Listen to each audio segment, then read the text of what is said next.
Reka twongere tubashimire kandi tubahe ikaze mu makuru yacu y'uyu munsi. Uyu munsi n'aya makuru twabateguriye, Rwandair yasubitse ingendo zerekeza muri Qatar ndetse na Dubai. Naho mu karere ka Rubavu, umusore w'imyaka 18 yafashwe agerageza gutoroka nyuma yo gusambanya umwana w'imyaka 3. Naho mu karere ka Nyabihu, umukobwa w'imyaka 29 yasanzwe yapfuye haziritswe igitambaro mu maso. Naho Perezida Donald Trump hagaritse intambara ya Israel na Iran nyuma y'igitero Iran yagabye ku ngabo ze. Ngayo rero amakuru twabateguriye, mu kanya gato turaje tuyarambure. Bakunzi bacu rero, mbere yuko turambura aya makuru, mwihangane murebe munsi ya makuru murabona ijambo subscribe cyangwa se abone, mukandeho n'akazogera kaza nako nimugasige nako mugakandeho. Icyo gihe muzamushimangiye yuko mugiye kujya mu abambere mu kubona amakuru ndetse n'ibiganiro tugenda dutambutsa umunsi ku munsi. Mu nkundire rero amakuru yacu tuyahereye kuri iyi nkuru, aho Rwandair yasubitse ingendo zerekeza muri Qatar ndetse na Dubai.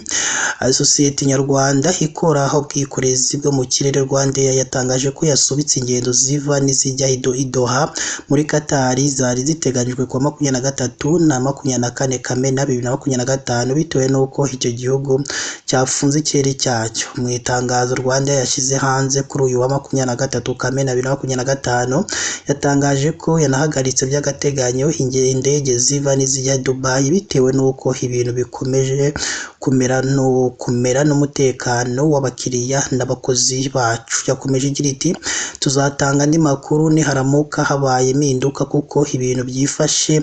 Abagenzi bagizweho ingaruka bashobora guhinduza amatike yabo bagafata indi tariki. Rwandair isubitse ingendo zerekeza muri Qatar mu gihe sosiyete y'indege yo muri icyo gihugu ya Qatar Airways yatangaje ko yasubitse ingendo zayo zose kugeza icyo gihugu cyongeye gufungura ikirere. Ibi bibaye nyuma y'uko ku mugoroba wo kuri uyu wa mbere Iran yatangaje ko yagabye ibitero bya misile ku birindiro by'ingabo za Amerika zirwanira mu kirere bya Al Udeid muri Qatar. Naho mu karere ka Rubavu, umusore w'imyaka 18 yafashwe agerageza gutoroka nyuma yo gusambanya umwana w'imyaka 3.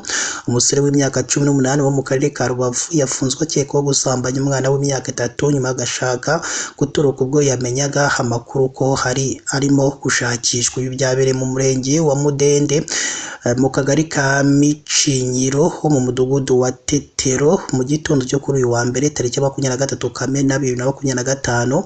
Umunyamabanga nshingwabikorwa w'umurenge wa Mudende Murindangabo Eric yahamije itangazamakuru ko aya makuru avuga ko umwana yahise ajyanwa ku bitaro bya Gisenyi kugira ngo hakurikiranweho n'abaganga. Umwana w'imyaka 3 yari mu rugo wenyine, nuko uyu musore wari wacunze ko iwabo badahari arahagera aramusambanya. Ababyeyi be baje basanga umwana yangiritse arimo kurira, bamubajije ababwira ko ari uwo musore wabikoze. Niko gukurikirana basanga ari kugerageza gutoroka afatirwa mu murenge wa Busasamana kuko nawe yari yamenye amakuru y'uko harimo gushakishwa. Gitifu Murindangabo yasabye abaturage kwirinda ibyaha kuko ababifatirwamo bose babiryozwa n'amategeko. Yaboneyeho kandi gusaba ababyeyi kujyana abana mu marerero no mu ngo mbonezamikurire kuko ariho bavoma ubumenyi kandi baba barindiwe umutekano. Umwana yahise ajyanwa ku bitaro bya Gisenyi kugira ngo yitabweho n'abaganga. Naho uyu musore kuri bafungiye kuri sitasiyo ya polisi ya Mudende. Ingingo ya 4 y'itegeko riteganya ibyaha n'ibihano muri rusange igena ko umuntu wese ushyira igitsina mu gitsina cy'umwana, mu kibuno cyangwa mu kanwa bakoze icyaha. Igaragaza ko iyo umuntu mukuru asambagije umwana uri munsi y'imyaka 14 igihano kiba igifungo cya burundu kidashobora kugabanwa kubera impamvu nyoroshya. Naho mu karere ka Nyabihu, umukobwa w'imyaka 29 asanzwe yapfuye aziritswe igitambaro mu maso.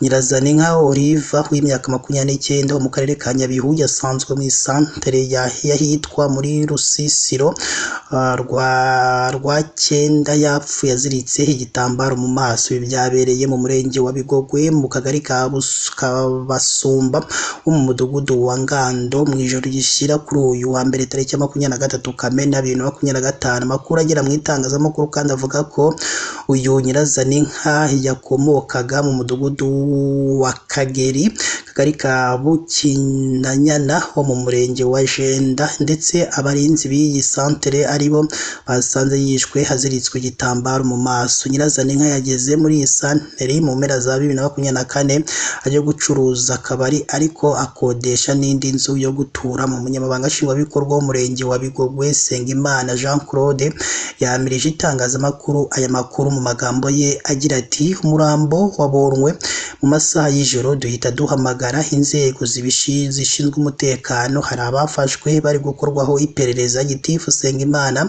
yasabye abaturage kwirindira umutekano wa buri wese akaba ijisho ry'umuturanyi we. Yemeje kandi ko abafashwe barimo gukurikiranwa na RIB yo ku rwego rw'akarere ari nayo yabataye muri yombi. Umurambo wa nyakwigendera kandi wahise ujyanwa ku kigo nderabuzima cya Bigogwe mbere y'uko ushyingurwa. Mu nkundire rero amakuru yacu kandi tuyakomereze kuri iyo nkuru aho Perezida Donald Trump yahagaritse intambara ya Israel na Iran nyuma y'igitero Iran yagabye ku ngabo ze. Umukuru w'igihugu cya Leta Zunze Ubumwe za Amerika Donald Trump nyuma yaho Iran igabye igitero gikaze ku birindiro by'ingabo zo muri Qatar yatangaje ko Iran na Israel byemeranyije guhagarika imirwano yose mu bwumvikane yise ceasefire. Nibyo Trump yatangaje ku wa mbere tariki 23 z'ukwa gatandatu 2025 mu gihe intambara hagati ya Israel na Iran yari maze iminsi 12 irimo kuba ubudasiba. Yavuze ko amahoro agiye gushyirwa mu bikorwa mu byiciro ngo kuko Iran izahagarika ibikorwa bya gisirikare mbere hanyuma Israel ikabikurikira nyuma y'amasaha 12. Ubwo yatangazaga ibi yanashimiye impande zombi ku bwitonzi bwazo, havuga ko hari amahirwe mashya ku karere ko mu burasirazuba bwo hagati. Nyamara kugeza ubu ntacyo Israel na Iran biragiraho icyo bivuga ku byatangajwe na Perezida Donald Trump wa Leta Zunze Ubumwe za Amerika. Kimwe ho bivuga ko iki gikorwa ko cyamaze kugera ku rwego mpuzamahanga kandi hari icyizere cy'uko ibiganiro by'amahoro birambye bishobora guhita bitangira. Ubundi kandi Bwana Trump yatangaje ibi yanashimangiye ko hari intambwe ikomeye y'amasezerano y'amateka ashobora gutuma akarere kava mu mwuka w'intambara kabayemo igihe kirekire. Mu gihe ibi byaramuka bigeze ku ntego nyayo, icyo gihe byatuma habaho kutongera guhungabana kw'aka karere ku bijyanye n'ibikomoka kuri peteroli. Ibi binatanga icyizere cy'uko ibintu bishobora gusubira mu buryo, nubwo hakiri impungenge ku kuba impande zombi zisubahiriza ibyemeranyijweho. Ibyo bibaye kandi mu gihe Iran yari yagabye igitero gikaze ku birindiro by'ingabo za Amerika biri Al-Udeid muri Qatar. Gusa Qatar yatangaje ko nta na kimwe byangije ngo kuko sisitemu y'ubwirinzi bw'ikirere cya Qatar yatsinze. Bikaba biri mu byatumye Iran isaba Leta Zunze Ubumwe za Amerika ibiganiro hagati yayo ndetse na Israel. Reka rero tubashimire mwe tuba twabanye mu makuru yacu y'uyu munsi. Tunabashimira mwe mudahwema kugenda mudukurikira uko dushizeho inkuru muduha ibitekerezo byanyu. Ikindi kandi reka tubibutse mu gihe umaze kumva iyi nkuru kandi reba munsi y'amakuru urabona handitse ijambo subscribe cyangwa sabone, ukandeho n'akazogera kaza nako nimugasige nako mugakandeho. Icyo gihe uzaba ushimangiye yuko ugiye kujyaho uwa mbere mu kubona amakuru ndetse n'ibiganiro tugenda dutambutsa umunsi ku munsi.